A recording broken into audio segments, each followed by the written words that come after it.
Hey guys, what's up? It's Michael McAllister, CEO and founder of Empower Funnels, as well as a currently producing loan officer. Today I'm going to talk to you about the Law of Diminishing Returns and how it applies to your business. And first off, I want to start by saying that it is in human nature to try and maximize your productivity. That's how we're wired. It's what we exist for. That's what evolution, or some of the theories in evolution, are based off of. The idea that we want to maximize and get as much results out of the effort and time that we're investing as we possibly can. That's maximizing productivity, right? Where else does this apply? The 80-20 rule is another way that this is expressed, Pareto's principle. Essentially, it says that for 80% of your results, you can tie it to 20% of the activities that you're actually doing throughout your whatever, right? So what does that mean if you're getting referral business from agent partners? You could probably tie 80% of your production to 20% of those referral partners. And so that's the 80-20 rule. I talk about it a lot in the content that I put out, and that also kind of ties into what we're talking about. So just to recap on that. So what does this look like on a graph?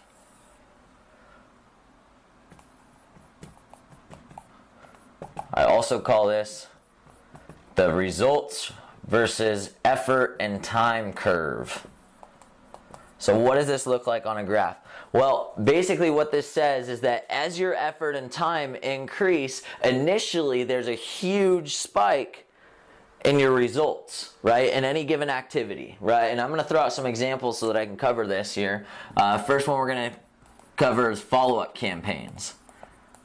Okay, when you are running a follow-up campaign, you can obsess over some minute details like open rates and click-through rates and things of that nature, right? You can obsess over headlines and all of these different pieces, pictures and stuff. You can obsess over so much when it comes to your drip campaigns, and yet really the point is you just want to touch them. You just want to get in front of them. You just want to make sure that you're top of mind, right? That's really the point of a drip campaign. And so what does that look like? Well, putting the effort and time that goes into building out a drip campaign only goes so far as results. At some point, somewhere in here, as you increase your effort and time, as you go this way, your results stop increasing. During this chunk of time, they go up all the way to here, right?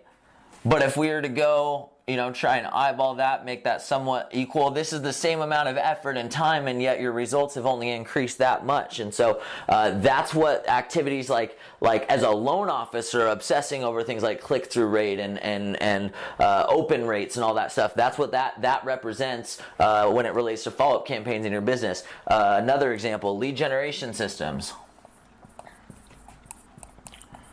Guys, if you pay somebody to do this, let them do it for you, right? Don't obsess over the details. Don't get excited. Don't get so excited about this lead generation system that you drop off all of the other business you were getting and go all in on just this one concept. The idea with paying somebody to put together a lead generation system is it allows you to go out and do what it is that you do to get business, and then supplement that with some leads as well, right? So that's another one, right? Lead generation system. You put in the effort and the time to either A, learn a lead generation system, or B, pay somebody to have one, to teach it to you, or to implement it for you, whatever it is, right? There's only so many results that you get, right? Even if you pay somebody to do it, it's still the same thing. Putting together this lead generation system that consistently pumps out leads for you goes all the way up to here on the effort and time. Obsessing over the details of that lies somewhere in here, right? That doesn't mean that it's a bad thing to do if it's what you're into, if it's what gets you excited, or if it's where you've always gotten your business from,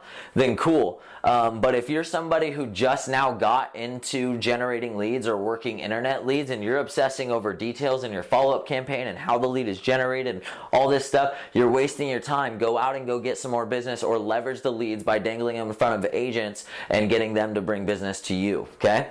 Another one, agent relationships. Speaking of agents, so agent relationships, how does this apply? Well, you can get, when it comes to working with agents or building relationships with agents, one really, really good way to build agents with somebody is a phone call. right? You don't have to always have coffee with the agent. You don't always have to find something creative to do, or go to happy hour or lunch, or you don't have to do stuff like that. That's just something that you tell yourself. Really, 80%, somewhere in the 80 to 90% range, going back to the 80-20 rule, 80% of your guys' relationship can be built within just phone calls, especially if you use the line with that agent that, hey, I'm sorry, I don't really sit down or do meetings much. I'm too busy maximizing my productivity so that I can better serve my agent partners, right? If you give them something like that, trust me, they're not going to be upset that you decided to book a phone call or a Skype session instead of going to a coffee meeting and wasting your time. How many coffee meetings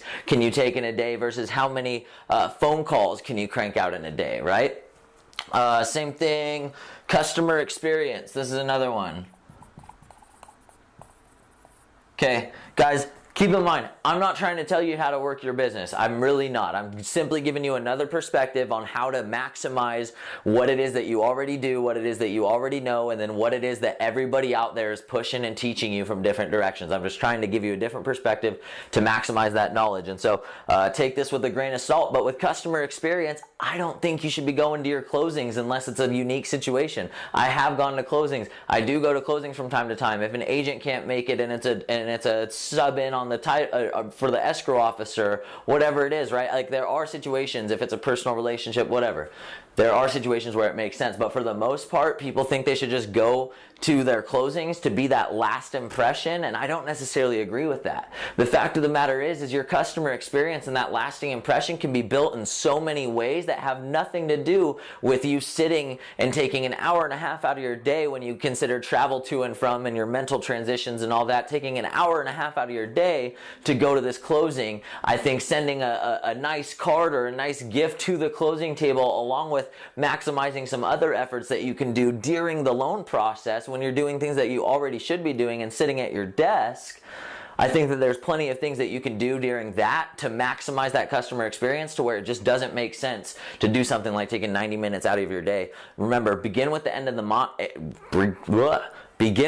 in mind. Okay, if you want to do 30 loans a month, 30 times 90 minutes, I'm not even going to do that. That's more than a 40-hour week at that point, right? Or at least a 40-hour week at that point. I'm not even going to do the math. The point is it's stupid and you wouldn't do it. So if you want to do 30 loans a month, why are you doing that shit when you're doing 5? Okay, so with that being said, that's the law of diminishing returns, guys. At some point, your efforts and results are better spent doing other activities that are meant to get you business. So thanks for watching. Make sure you check out the links below in the description. Subscribe to my channel, and we'll see you at the top.